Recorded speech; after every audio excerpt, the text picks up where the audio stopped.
What's going on, guys? Tropical Fish Guy here. Today we're going to be talking about a really cool, unique fish that might not be for everybody, but might be awesome for some people. So let's jump right in and talk about the ropefish. Ropefish, also known as the reedfish or snakefish, are fascinating and unique freshwater fish that belong to the Polypteridae family. With their eel-like bodies and distinctive behavior, ropefish can be captivating additions to home aquariums. However, they require specific care to thrive in captivity. Okay, sometimes they're a little.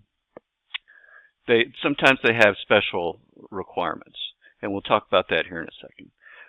But let's just go ahead and jump right into it and see what we need to know about the ropefish. Okay, so the ropefish are primitive fish native to West and Central Africa, where they inhabit slow-moving rivers, swamps, and marshes. They have elongated bodies with a series of dorsal finlets that resemble the ridges of a rope, hence their name.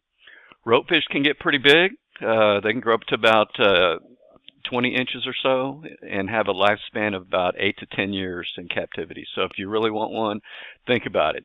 And we'll go over the requirements here. So the tank setup, yeah, probably a minimum of about 30 gallons for a ropefish, maybe. This one here is in a 20 long, so under the minimum. They just hide all the time. So maybe he'll do better in a bigger tank. I don't know, but we'll just say 30 gallons. The substrate, so what kind of gravel? You need smooth sand or fine gravel to prevent injuries. Again, he is in not fine gravel. He's in kind of regular gravel, so I mean, okay, but he's got rocks to hide in, okay. Decorations, driftwood, rocks, live plants for hiding spots, exploration. They do like a lot of places to hide. That's for sure, no doubt about it. Filtration, strong filtration system to maintain water quality. It's essential.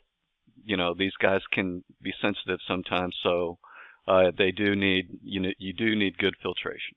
The water temperature, about 75 to 82, just anywhere in there, in that tropical range, they'll be fine. pH, about 6.5 to 7.5. My pH is a little high, around 7.8.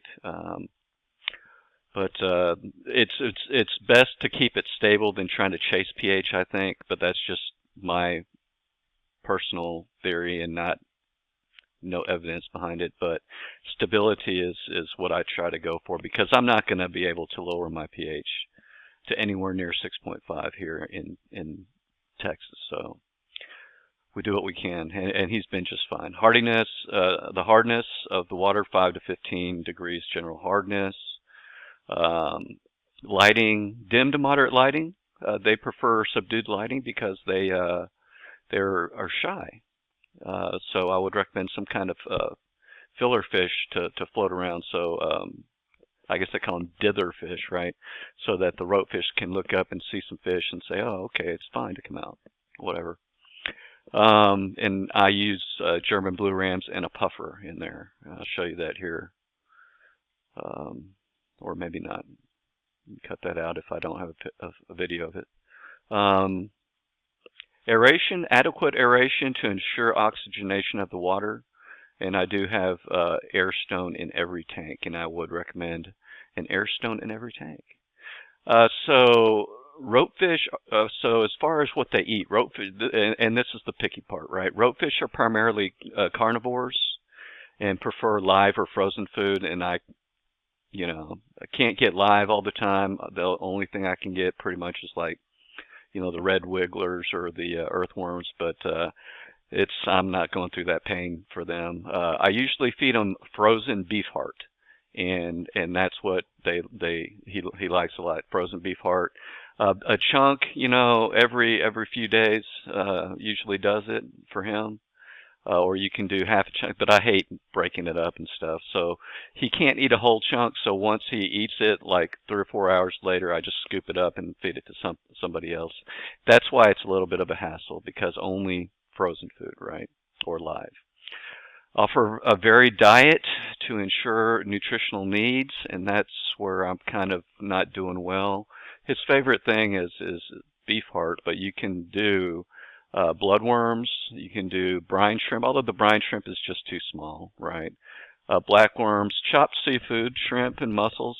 So you can go to the store and actually buy the shrimp, peel the shrimp off and stuff, and put and chop them up, make sure the shells are off, and throw them in there. Pelleted sinking carnivore food. Now, I haven't had any luck with that, but I'm trying to get them that way so I don't have to keep buying the frozen. So, you got to be patient with these guys, and you got to be willing to feed frozen food every few days and stuff like that. And that's where the hassle could enter. But I mean, they're cool fish to look at and everything. I mean, they're really neat, but they are shy too.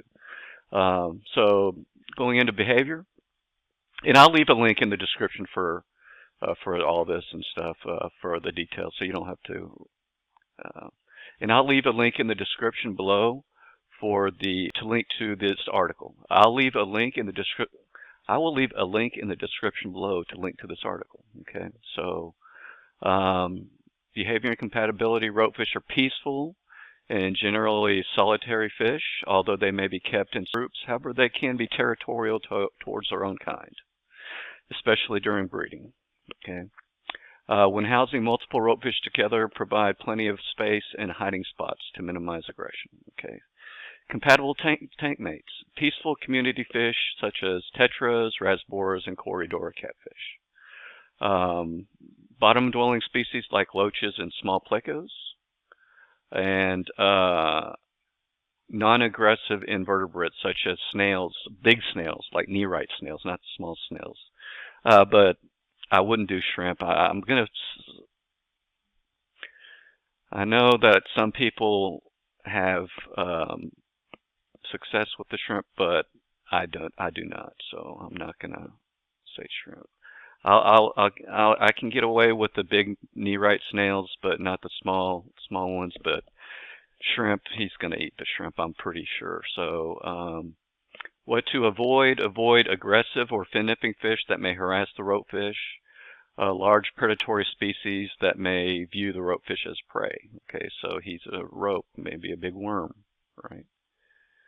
Ropefish are pretty hardy, but can be susceptible to common aquarium ailments such as ick and some bacterial infections. So just keep good water quality through regular water changes and monitor the health of your fish closely. Signs of illness to watch for: loss of appetite, lethargy or abnormal swimming behavior, visible lesions or discolorations on the skin or fins. But basically, if you take good care of them, ropefish can thrive in home aquariums. Really good, delightful fish. Unique experience, but the downside of it is this: they hide a lot, so you might not see them, and it's like, gosh, dude.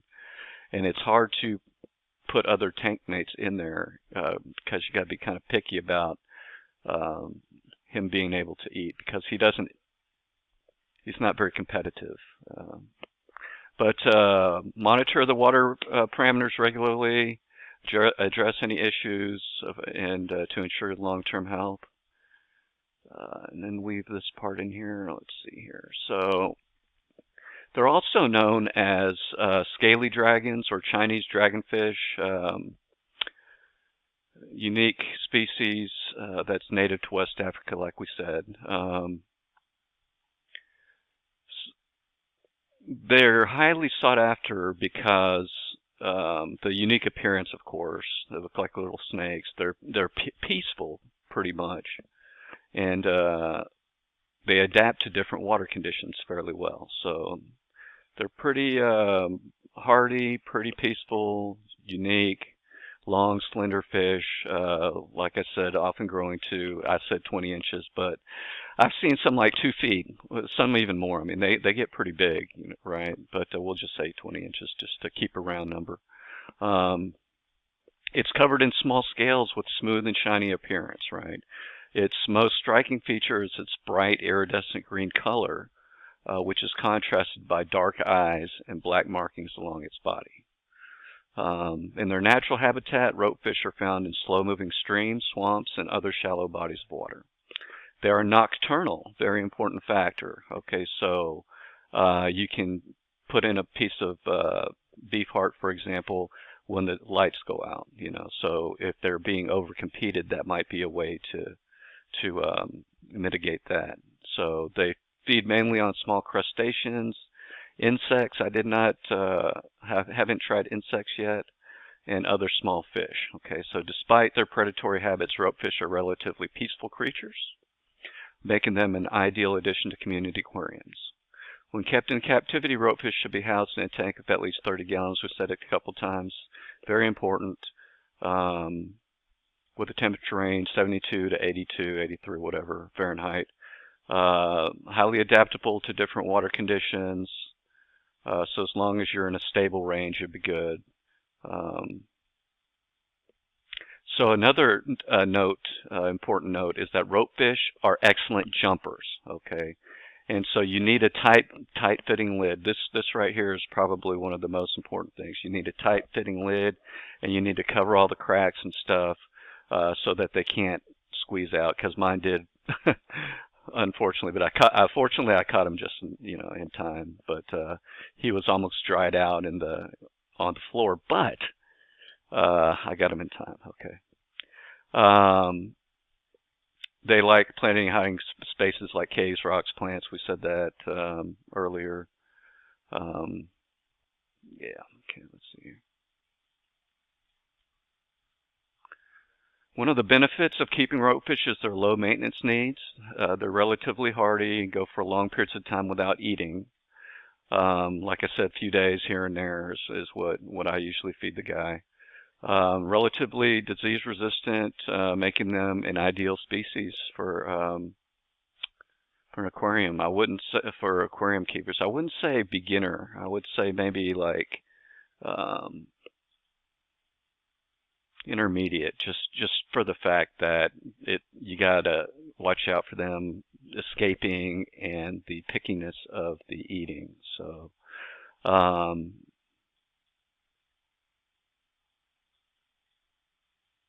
Okay, I don't know about this part there. I'm going to remove that.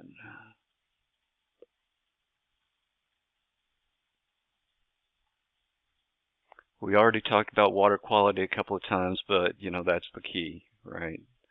Important note is that ropefish are excellent jumpers. Okay, and so you need a tight fitting lid. This right here is probably one of the most important things. You need a tight fitting lid, and you need to cover all the cracks and stuff so that they can't squeeze out. Because mine did, unfortunately. But fortunately I caught him just in time. But he was almost dried out on the floor. But I got him in time. Okay. They like planting and hiding spaces like caves, rocks, plants. We said that earlier.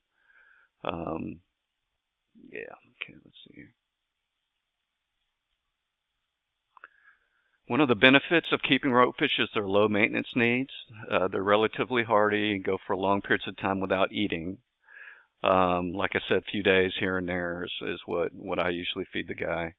Relatively disease resistant, making them an ideal species for an aquarium. I wouldn't say for aquarium keepers. I wouldn't say beginner. I would say maybe like intermediate. Just for the fact that you gotta watch out for them escaping and the pickiness of the eating. So.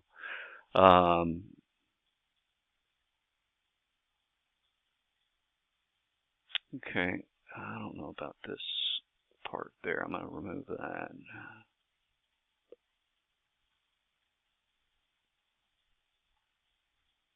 We already talked about water quality a couple of times, but that's the key, right? Keeping the water good is keeping the water quality optimal. It's very important in small groups. I'll leave a link, and so you should test your water pretty often. So I'll leave a link in the description below on the test kit and all that stuff. But test it every now and then. Do a water change every now and then. You should be all right. So they're relatively slow moving. So it's important to choose tank mitts that are peaceful and won't bully them. I know we kind of said that, but it's important to say again. Okay. All right. So basically, ropefish are unique, fascinating species. Great addition to any aquarium, right? If you understand the special requirements. You know, the bright green color, peaceful demeanor, low maintenance needs. It's great reasons why that this fish is a popular species for your collection. So if you want to consider it, can give it a thumbs up and give this video a thumbs up, right?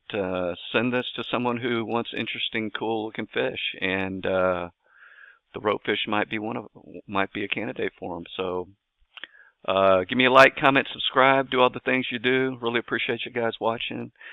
And as always, happy fish keeping. Peace out.